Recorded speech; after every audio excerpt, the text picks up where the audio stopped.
but it's not germane to the issue today, whether you love natural gas or you hate natural gas or any of that. It's about how you're treated by a corporation that wants to come through your property and how you're treated by the state agencies that are supposed to help you protect your rights. Vermont Gas. There's the ratepayer case, which is another whole bag of worms that we haven't even touched on. But in recent hearings in that, Vermont Gas requested that they be able to recoup the costs from ratepayers of surveillance of activists. Damn, that's so greedy. So, this is a way of pitting. Do you recall the figure on that? $130,000. $130,000. Yeah. So they had hired a consulting company to help do surveillance on activists who were opposing the pipeline. And I think they had 20 of their own employees also working on that for quite some time. Which is amazing because there's less than 20 of us and we're really not that interesting actually. They could have called. We're not like them. And Theo's taken some video here so that some of this information can now get passed on to others by hopefully some kind of cable TV Yeah, can I say something about that? access. Yes, you may, but first Barry had one thing to say, then I'll turn it over to Theo. With our oil delivery man, because we have backup furnace with our wood stove. And he said he was very concerned because he worked for the gas pipeline industry out west before he came to Vermont. And he said, I'm seeing what these welds are like. And he said, a safe weld starts at the bottom and goes up to the top on either side. He said, what these guys are doing is they're hurrying so much, they're welding from the top and just letting it drip down. And he said, that's an unsafe weld. Yikes. So So my name's Theo Talcott. I put videos up on this subject. You can find them on YouTube under Bernie Blackout News, or my name, Theo Talcott, or Vermont Gas Pipeline. They'll all pop up. So I know you all want to get out of here. I want to just echo a few things back, which is if you think it sounds like it's the Three Stooges building these pipelines, that is so true. It really is that way. Also, if it sounds like the activists who you met today know more about this than anyone, that is true. These people took them to court and have stacks of documents. Like, they really deserve a lot of credit for figuring out what the Vermont Public Service Board is and does. And I encourage you all to take our representatives to account. The state of Vermont is the doer. They are collaborating with the pipeline companies. This is as much a government issue as it is anything else. If we wanted solar power built out, the government is helping them by guaranteeing them 14% cost plus build out. It's and then they get a slice of it. The government takes a chunk of the money from FERC down with the national one, but also the Public Service Board gets their budget from these projects. So they don't have any incentive not to do it or to regulate them properly. So the whole thing is a sham, and we really have to hold them to account. And so, but don't give up. There's a revolution in this country to hold these people to account. It's all over the planet, from Standing Rock to here, and we're going to win eventually because the facts are on our sides, and we're going to protect our water. Thank you. I've got 3 towns, 4 people. Mary Martin is from Cornwall and was very active in the work to get phase 2 actually postponed, and they never said canceled, but defeated.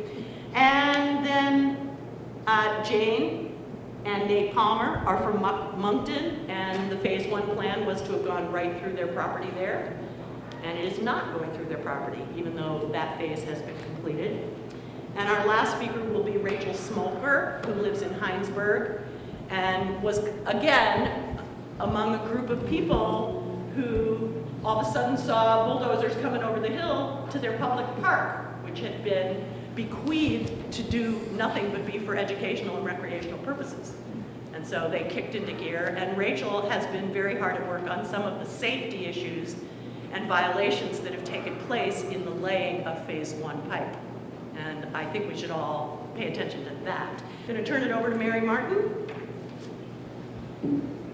The gentleman knocked on our door and was a representative and agent for the pipeline company looking for us to sign on the dotted line. So not that they were really going to come through with the pipeline. but just in case they wanted to do some surveying, if in the future, maybe someday, blah, blah, blah. So in questioning him, and what if we don't sign, he said, well, I'll just take your land by eminent domain. So we went from nothing to worry about, no problem, to we'll take your land by eminent domain. That was a bit of a shock to me because, you know, twice a year we pay our taxes, and I've never seen Vermont Gas belly up and help us.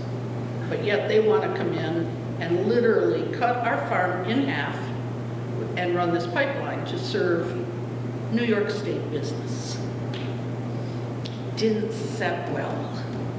And this agent told us we should really keep this to ourselves, and that in the future negotiations on this easement would be better for us because our neighbors might get upset if they learned we got more than they did, or that we were at some advantage for signing early.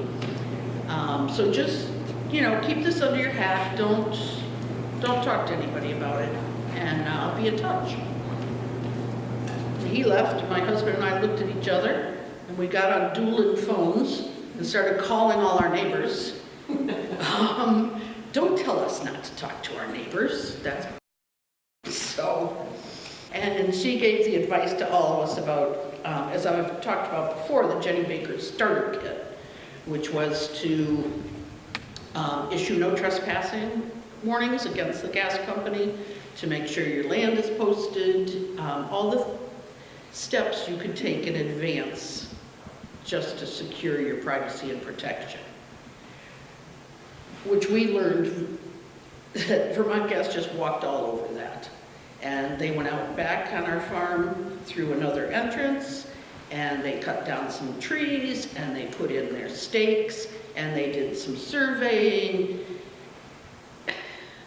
without our permission, unbeknownst to us, with a no trespass that they knew had been issued. And they took the Department of Natural Resources with them on one of their forays.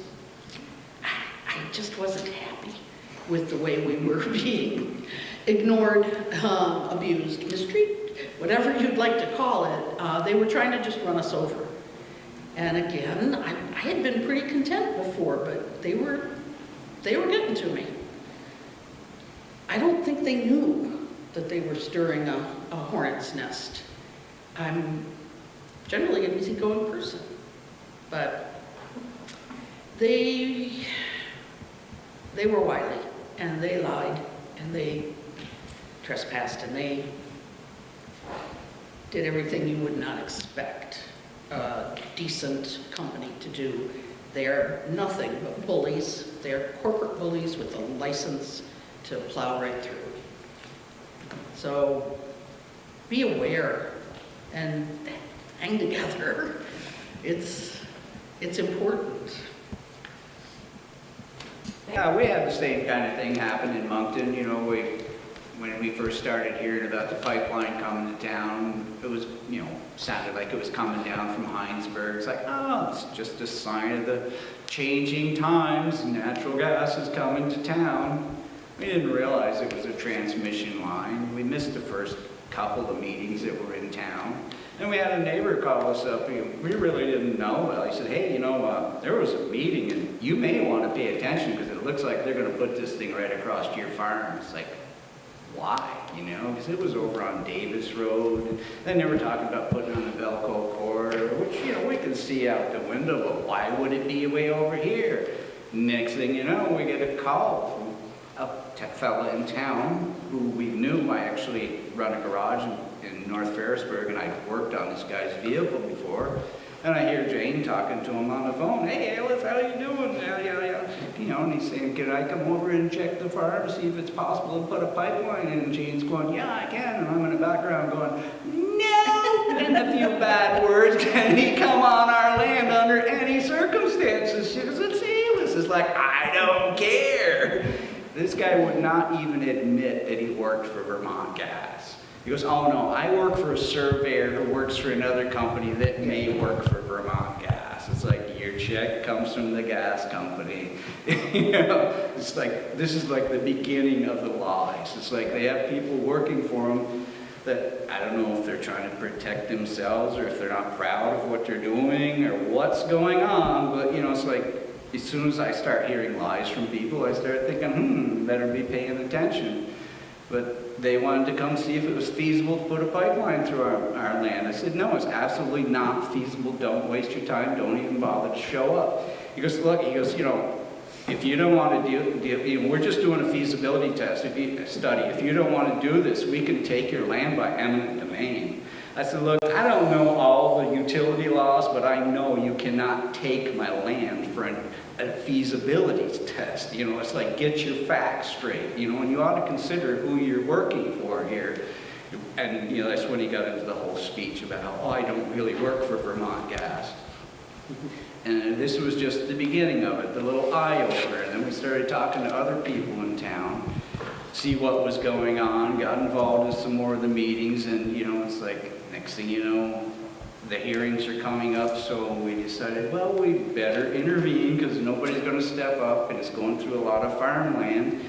The other farmers in the area, you know, are full-time farmers. I've always had to work off the farm in order to be able to live on the farm. And I said, I can make the time to do this. Let's intervene. James was like, okay.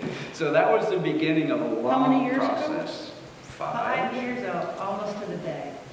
Wow. And it wasn't like, you know, we started out immediately down on the gas company. In fact, we'd been hearing for over a year and a half that the pipeline was going to be coming down through. 3 of the routes were right by my business, and I was thinking maybe it's time to stop burning nasty old motor oil and start burning some clean natural gas.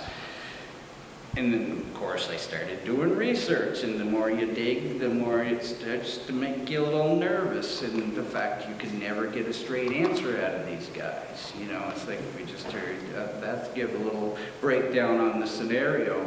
The original filing on this thing was 1,500 pages.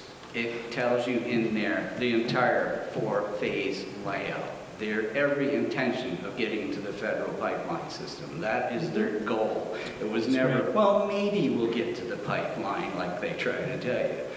And that is where they are going eventually. Who knows when? You know, you hear about Vermont Gas, you hear about Gas Metro. What you don't hear about is a little company from Norway called Landowner, which owns about 1/3 of Gas Metro. Landowner was the driving force behind the Champlain pipeline, which tried to come through the state in 1989 with a 24-inch pipeline, 750 miles going from Montreal right straight through to Rhode Island. That got defeated. Well, they didn't get defeated. It got pulled off the plate. They got their permit, they got their CPG, they were all ready to go, and their market in Rhode Island fell apart. Now we have this episode comes towards us in 2012. It's just a repeat of the same old company, the same old players, with just a little repolishing on it. It's where we met Don Gilmore, and he said, you know, we learned a lot from the Champlain pipeline. It's like, what they learned is don't try to go through the state all at once. Break it up in little sections and eat up a few landowners at a time. Well, after you've spit them out, then you go down through and you eat out a few more. It's really calculated. It's not like it's Vermont Gas. This is an industry problem. This is the way, it doesn't matter what pipeline you look at anywhere. This is the way they work. It's really slimy, you know. It's like basically what they do is they try to diffuse the anger that you should be having towards them, towards your neighbor. You know, the first thing they do is they come through town and they draw the most offensive line you could possibly think, right through Cornwall, right through a few people's houses, and then you all fight about who should get stuck with the pipeline. And then after, you know, you've burned yourself out and you get a route that seems a little more acceptable, you know, your anger's all gone towards each other instead of focusing on what it should be, that, you know, the gas company is the bad guy here, not your neighbor for not wanting it on their land versus your land and all that nonsense. That's where you gotta keep yourself from getting tied up in this thing, because it's really amazing how they let you kind of, you know, fight amongst yourselves and not really focus on what the big pictures are. We could spend hours here talking about all the times that we've been lied to and, you know, deceived and everything. But the biggest thing you have to do is you have to really decide what you want to do. Do you have a problem with the pipeline? Do you not have a problem with the pipeline? If you don't want the pipeline on your land, that's one thing. If you don't want the pipeline on your land without getting paid properly, that's another thing. You have to figure out where you're coming from and what you want out of this. You know, if it's just a decent settlement, you need to be able to negotiate and get a decent settlement, but you make sure you look at all the pictures, you know, all the parts of this thing. You know, they will tell you that they're going to put a pipeline through your land, and when they're done, it's going to be better than it was before.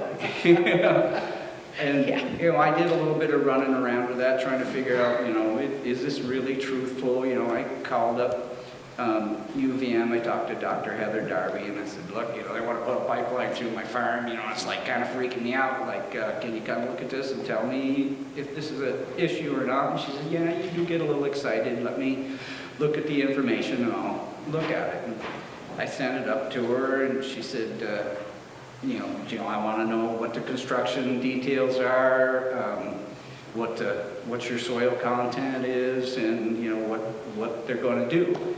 And she looked at everything, came back and said, trying to farm organically on the heavy clay soil that you have, if they do this across your land, it will probably be 15 to 20 years before your soil recovers, if it ever does. It's like, wow, I've got an issue here. And we have a chart here. Did you get that on them? You never got that. Well, anyway, this is a grain harvest chart, and I've got two of them, so I can pass one around. I don't know if you can get it on there. Here we go. You can see it. Guys, can you reuse the mic too? Yeah. If anybody is familiar with these grain harvest charts, you know, the combines or the equipment is set up with a computer, and it tells the yield as they're harvesting it. And this is from a field in New Jersey that's had a pipeline on it for 50 years. And this red part is the diminished return. It's 28.61 to 77 bushels per acre. So the typical is 168 to 190. So this is where the pipeline is, and it's still, 50 years later, they're not getting the yields that they are with the rest of the field. So when they tell you, and that's one of the things they'll tell you, is that once they pile the dirt up in one place, the topsoil, and then they'll return everything in order, when they're finished, it'll be just as good as new, and it's not true. They don't separate the soil. They compact it, they mix the subsoil with the topsoil, and the topsoil is in a pile for so long that the microbes die. If you're not, this guy is not an organic farmer. If you're not an organic farmer, you can add additives to help, but it's still not the same. And this person is fighting another pipeline because of his experience, and that was what impressed us, is that he knew what it was like to try to farm with this. And here's this pipeline. They love to go through farmland because it's easy digging. And it's in a wide open area, there are not that many houses, so it's a place that the gas companies like to use. So when they tell you that it's not going to hurt your farmland, unless you have really well-drained soil and it's basically replenished every year, it's not true. It does damage soil. And the other thing I just wanted to reiterate is that the eminent domain gun, we called it the gun, they put it on the table of our kitchen and used it within the first 5 minutes of the first conversation we had with them. Now that gun was sitting there and they say, it's loaded, we only use it if we have to. So in our case, and I think in anyone's case, you can't really negotiate with that sitting on the table because there's no way you can walk away from the table. And that's the issue. You are basically told your land is going to be fine and you know it's not, and that you have to do this whether you want to or not. And that's the problem. You have to resist. You have to say, and do your research. Call Dr. Darby up at UVM or any other agronomist and ask them about it. They'll put gates up on your fences, and they have to have access to your pastures. If they want to go onto your land and you don't know who they are, or if they forget to call you and they leave your gate open. I mean, these are all issues that we thought about that were a problem. So I guess our feeling is what you have to do is what Mary said, get together with your community, resist, say no, because no will eventually get you a better deal if it does come through. And you are defeated. You will still, if you say yes in the beginning, you get less. And that's been documented in our town. People that signed on early got a fraction of the amount of money that the people got who resisted. So our feeling was to fight.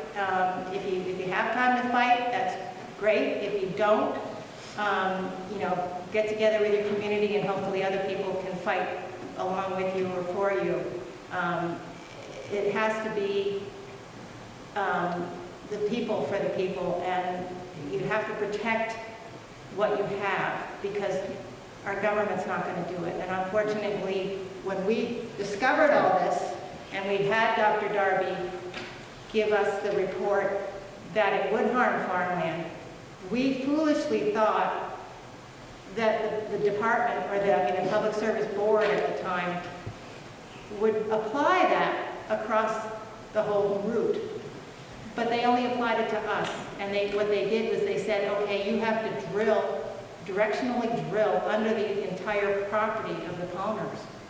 And what that meant was that 3/4 of an acre on either side of our property would have been totally trashed because they have to set up their drill rigs and to lay down the pipe. So our neighbors' prime farmland would have been desecrated.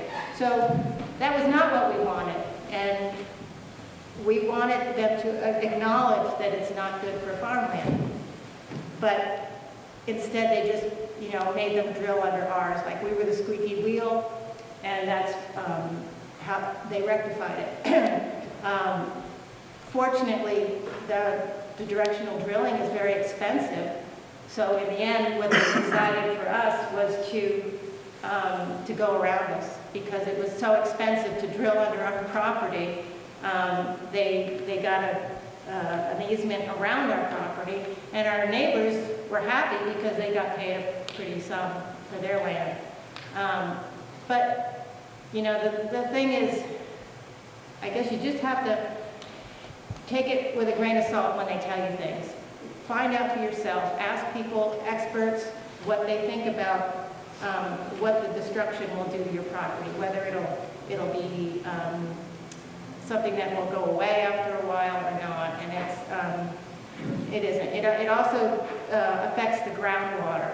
We had a hydrogeologist testify for us that told us that it would add more water to our already wet farmland. So, it's individualized property, but you have to find out what it's going to do to you, and don't take their word for it because they'll say it'll be fine. Yeah, if you are going to negotiate with them, you have to understand they're going to give you a one-time payment. Like some of the landowners in town, they got $1,000, and that's all they're going to get. They have small lots, so it wasn't such a big deal. But that was early on. They were saying, hey, don't tell anybody what a good deal you're going to get because your neighbors might be mad at you. Well, after they started hearing what some of the people that were holding out were getting, then they were a little mad that they'd taken $1,000. So But one of the things you need to do is, if they are going to cross your land, and you know they're going to impact it, you need to put a price on it, and you need to work for that. If you're going to lose 10% of the yield on your farm, on that strip of land, what is that really going to affect on your bottom line? And what is that number going to be for perpetuity? Because this pipeline is forever.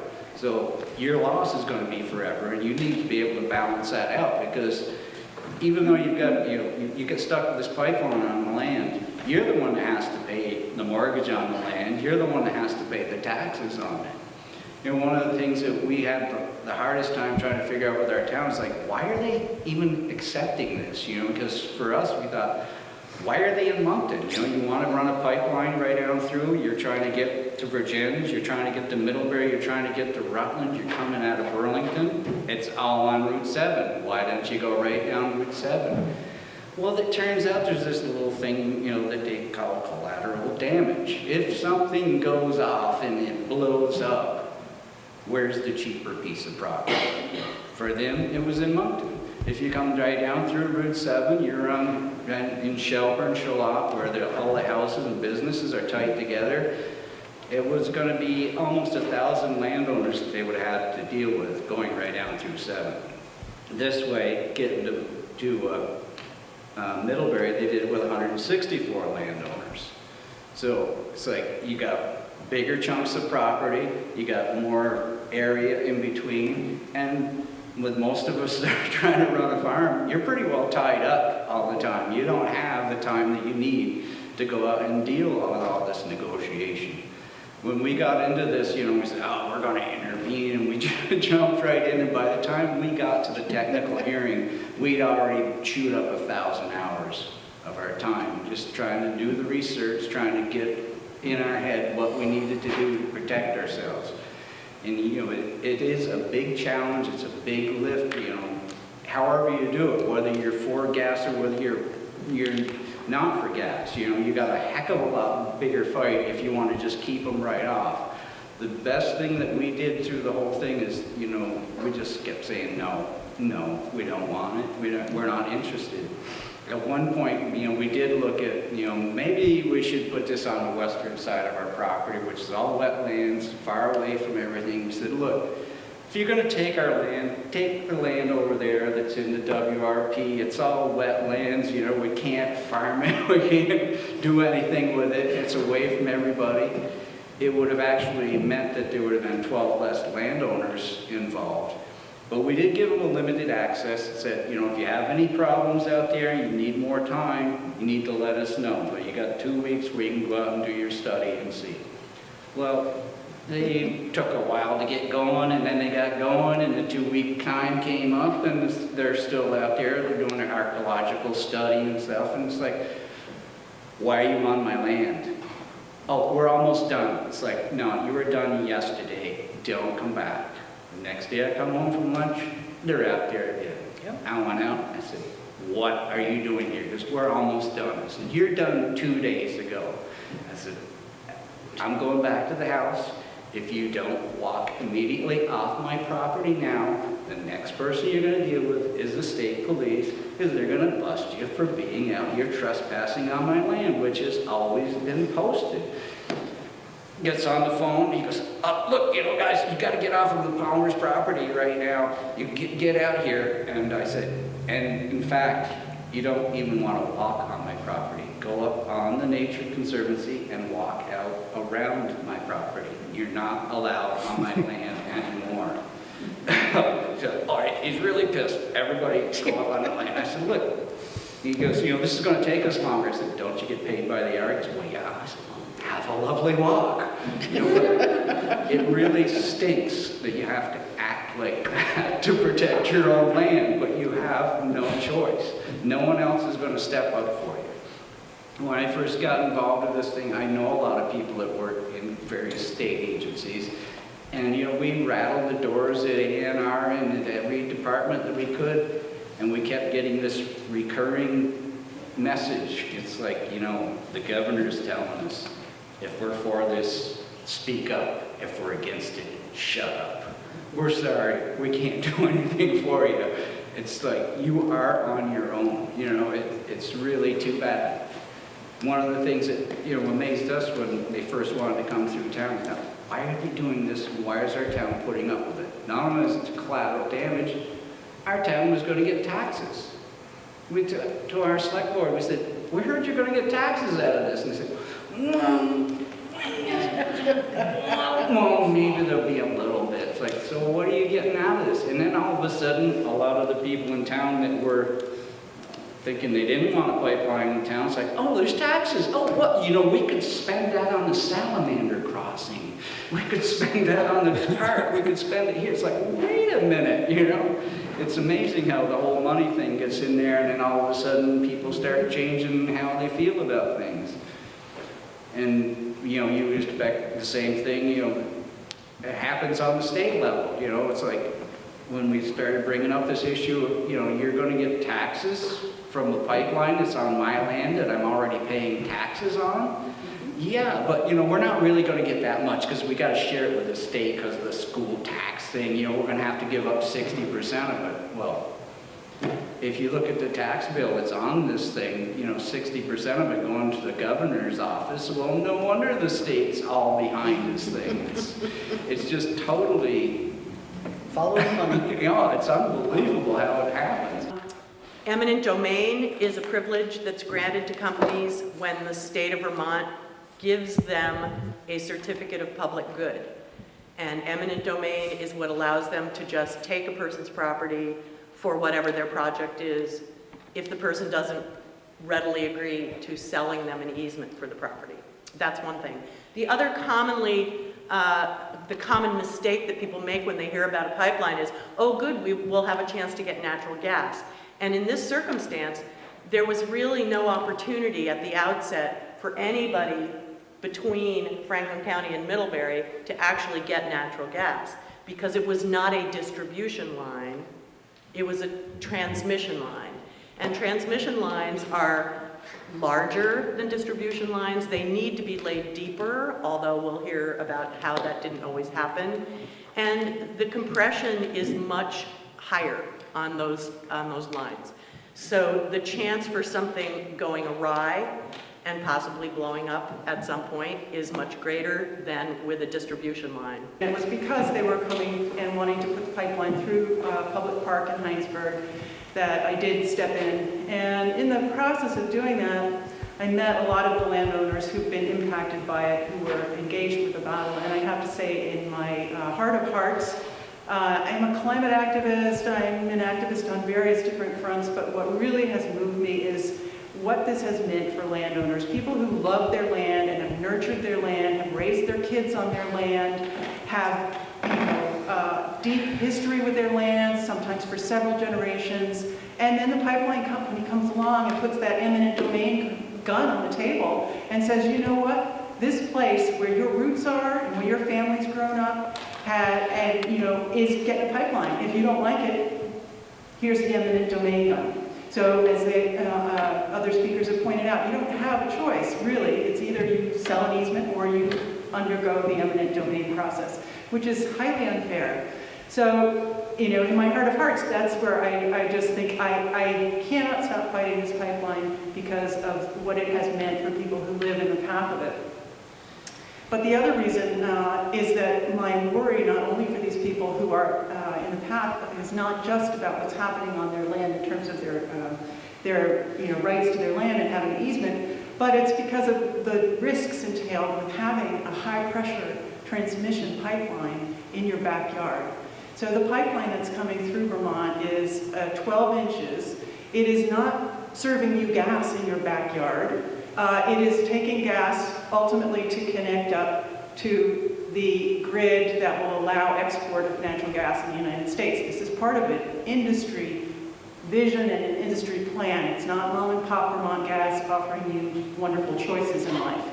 It is an industry, and Vermont Gas is owned by Gas Metro and Landowner, and in turn up the feeding trough to Enbridge and the other companies who are involved in all the other big pipeline fights that we're hearing about. It's all part of this bigger industry vision.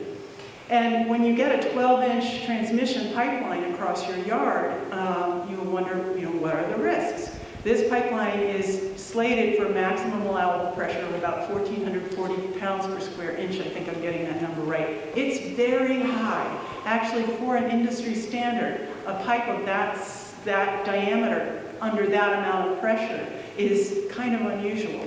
We've been informed by a pipeline engineer we spoke to. So is the pipeline safe? We know that pipelines leak and they explode. What are the causes of pipeline failures?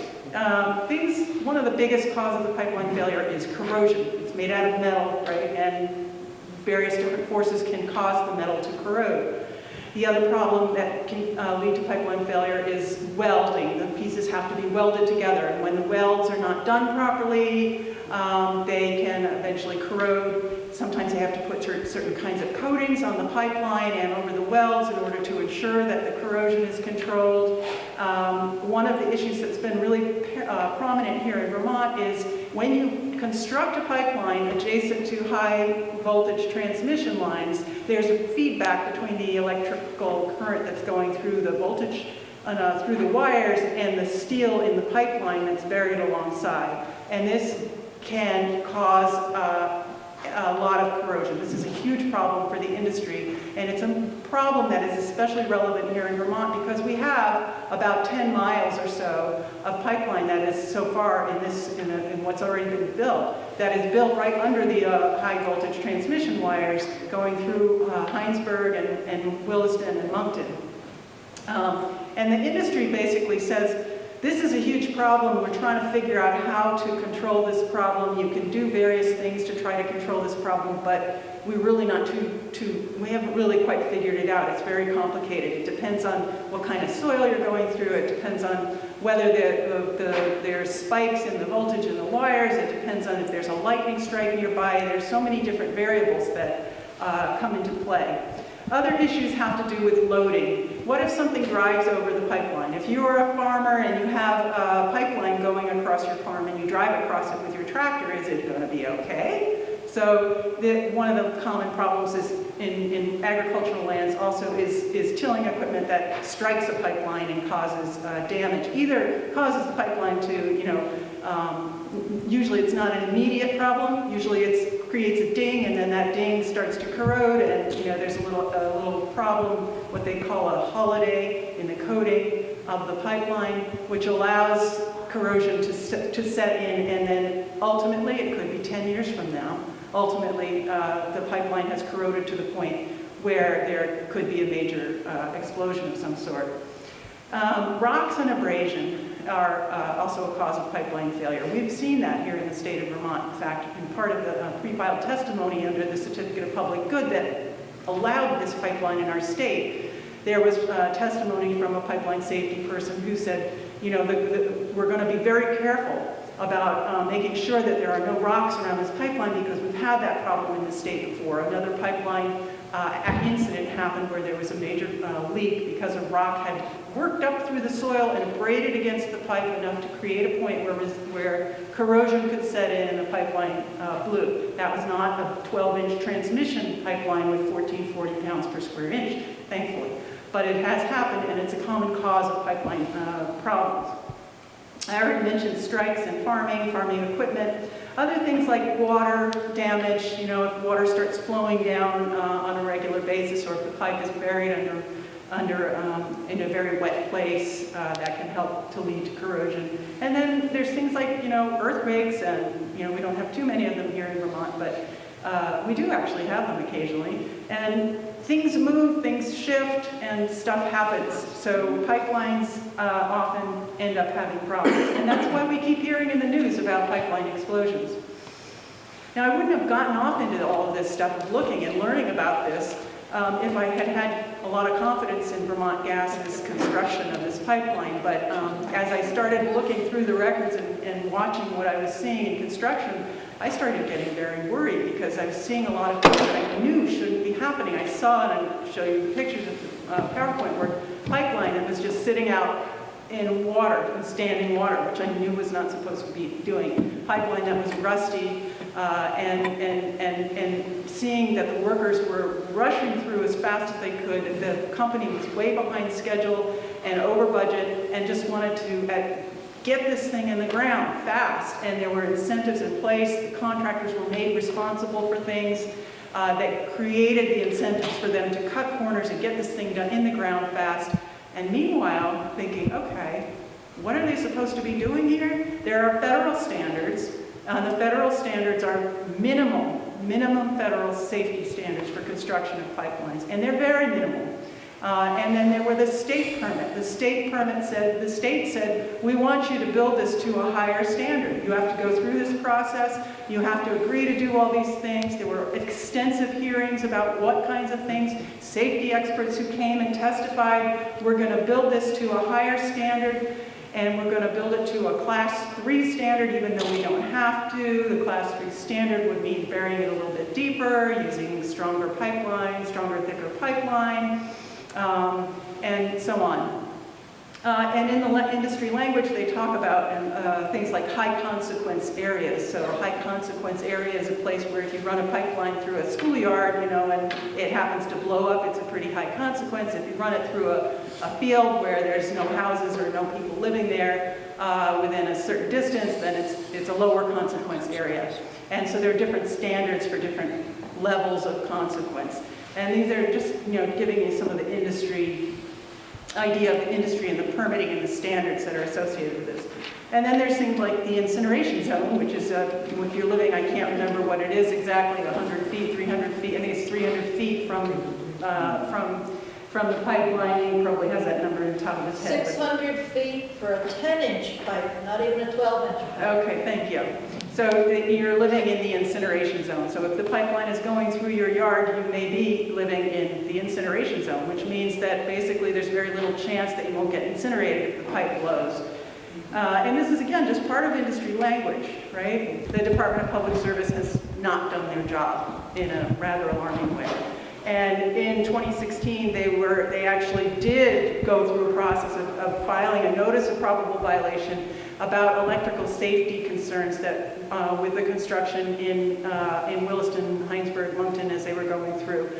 They did not have a safety expert who understood what the concerns with electrical feedback between the wires and the pipe was about. They have to have the pipes grounded, they have to do readings, they have to do a lot of special construction techniques when they're working in that context, and that is partly to protect workers who can be electrocuted by a situation like this, and it's also to ensure that the pipeline is installed correctly so that this issue of feedback between the high voltage lines and the pipeline is in compliance with what they're supposed to be doing. So they received a notice of probable violation for things that they had been observing for months now. And eventually they said, there's actually a problem here. But they let them keep on building. And the process went on and on and on. And basically there's no clear indication that that problem was ever resolved in any way. They allowed construction to continue, and even as they were negotiating an outcome about how this was going to be dealt with, they allowed construction to continue for months. And we still have no indication how that problem ever was resolved.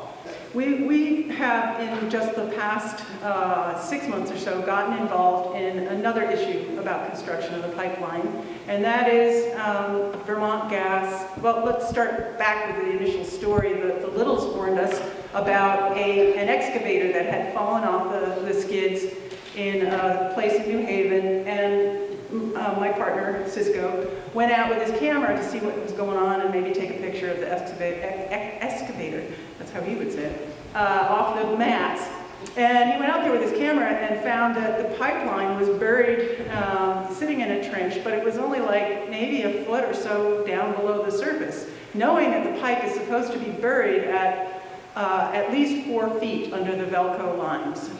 That was supposed to be in the ground 4 feet. This pipeline was laying in a trench that was maybe 18 inches from the top of the pipe to the level of the ground. And looking north and south and up that way, it was sitting in standing water in the shallow trench, and looking down here, it was not standing water, but it was very, very shallow. So he took some photographs of this. And we in light of what we had learned about the electrical issues, and then seeing these photos, and then going through the records and finding that their inspectors had inspection reports such as they exist, which is not very much.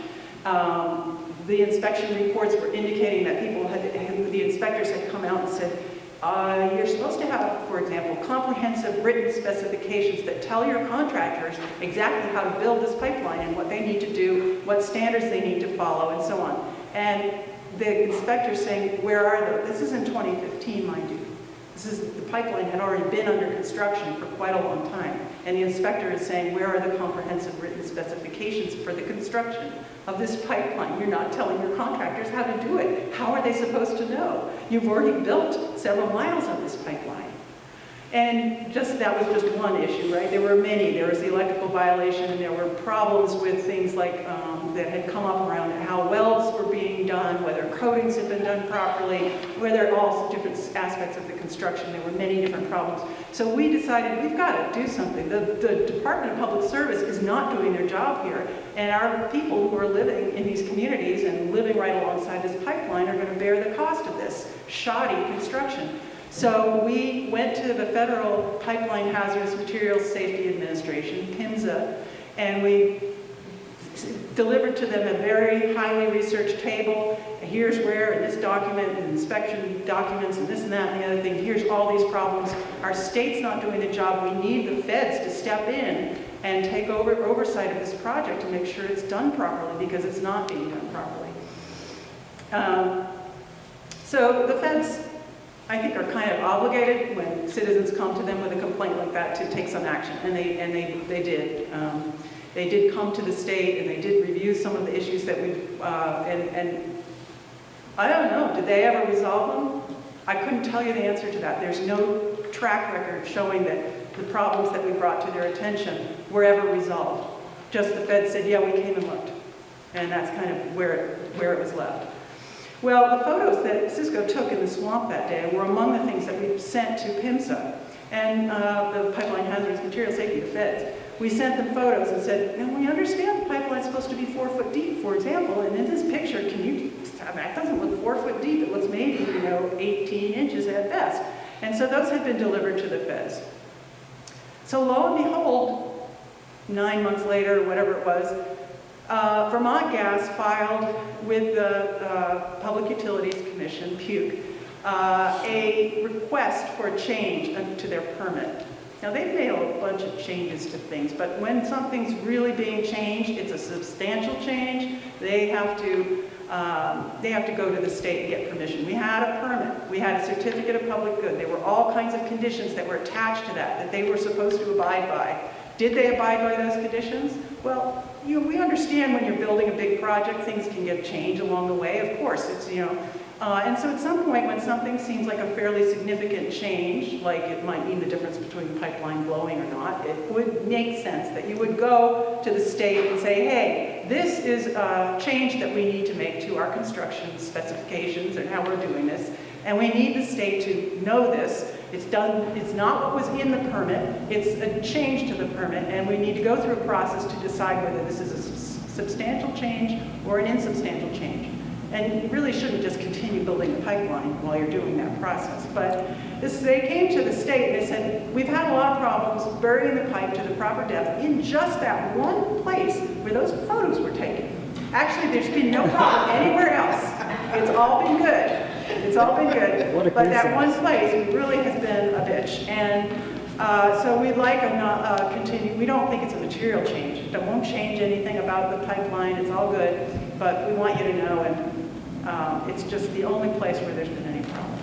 So we decided to step in and intervene again. And mind you, like landowners have to give up their time and work on this. The same for, I'm not a landowner. The pipeline's not in my yard, but putting the time and the energy, and also when you step into this, you got to hire a lawyer most of the time. And we've been paying lawyers. We've been fundraising. We've been baking cookies. We've been holding parties. We do fundraising, everything you can imagine to try and pay lawyers to take this forward for us, because we believe that the safety of people living along this pipeline is important. So we've now intervened in this next case on the non-substantial change designation about depth of burial in the pipeline in New Haven. Well, I would love to be able to show you the next picture. So this shows, these are the pictures that Cisco took. You can see the pipelines literally almost laying on the surface there. And in the next slide, this is what it looks like now.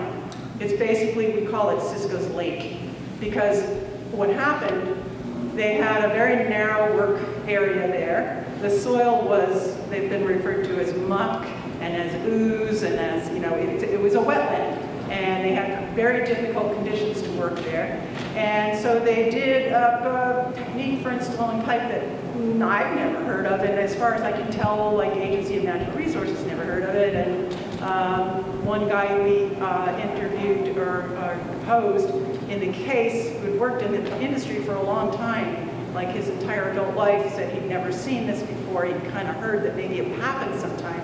And we've been referring to it as the sink and swamp technique, just because they say what they did is that's not where they buried it. Actually, what they did is they put it in a trench like that, and then they dug all around it so that it would fall down into the ooze. And that was allow the pipeline to sink. And this is what we were referring to as the sink and swamp technique. And that's what they did there. And the other issue is, you know, that they can't bring in, you know, topsoil or something into a wetland. This was a wetland. It's actually a state-designated area of ecological importance before this happened to it. And all of that muck, the pipeline, all the damage, the mats they brought in, the excavator falling in, etc., and not being able to even bring anything in there to put on top of the pipeline afterwards. It's just sunk down in, and now there's just a waterway there. We know the ultimate goal of this company is to connect to the national grid. They have let that slip in the past. That's where the big money is for them. So cost is no problem to them because our Public Utility Commission, PUC, which we affectionately call PUC, will allow Vermont Gas to bill the ratepayers for this build out of fossil fuels. So it doesn't cost Vermont Gas anything. It's paid for by the ratepayers. They just get the proceeds from the sale of the gas that everyone else is paid to put through. So obstacles like common sense, decency, and truth, they do not play into this project either. Money and greed are the driving forces, and that's what propels them onward and will continue to do so until they're connected. And once connected to the national grid, Vermont Gas will be in a position to sell a highly valuable connection from the tar sands pipeline or tar sands oil pits to the coast for shipping their product overseas. It really has nothing to do with saving Vermonters money or giving Vermonters a choice. It's all about the long game, and we would be foolish not to keep our eye on that perspective. So if a bigger bidder comes in, if this is achieved, we would be up against Enbridge or like the Keystone Pipeline thing. And if you think Vermont Gas has been a formidable foe, it's nothing like these big companies, as we all saw in Standing Rock and how the Native Americans, were treated out there and their property rights abused. Got pulled up in the yard and the guy got out, knocked on the door, and he said, "I'm from Green Mountain Power, and you own 5 acres in back." And I said, "Yeah." And he says, "Well, we need to go cut down the trees that might fall on there. Is it okay?" And I was in a hurry, I didn't think about it, and I said, "Yes." Well, he wasn't in a Green Mountain Power truck, and there is no trees around. They're way over here. The line goes down the center. So they were out back.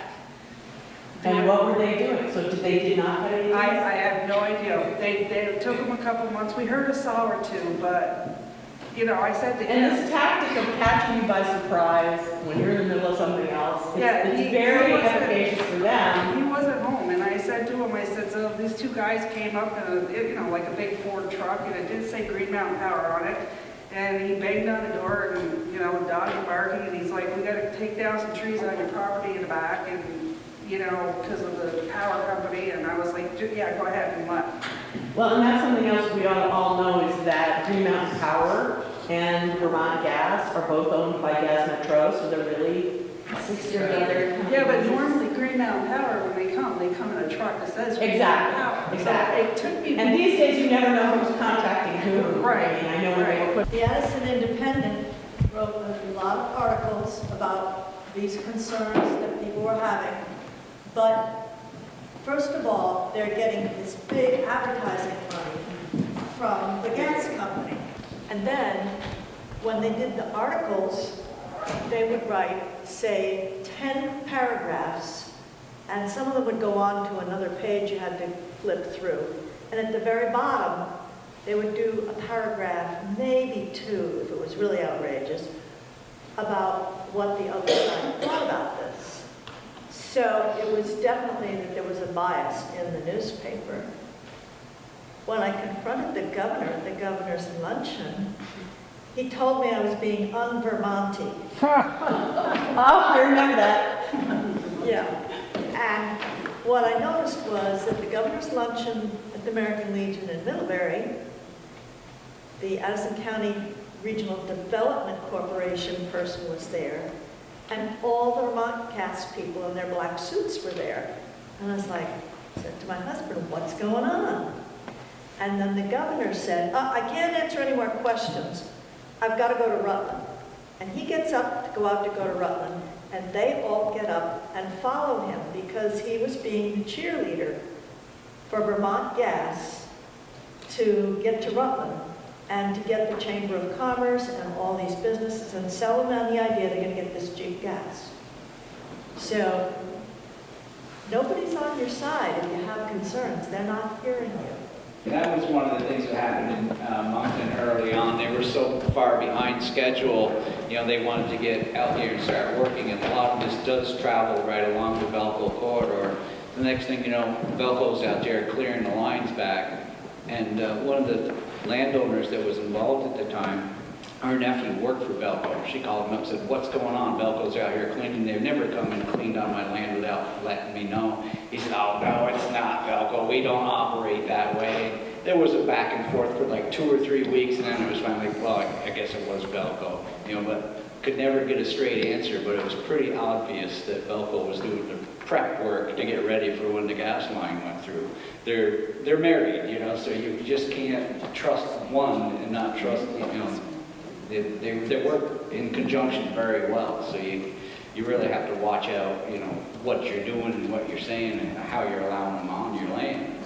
And the quality of some of the people that you're allowing onto your land sometimes.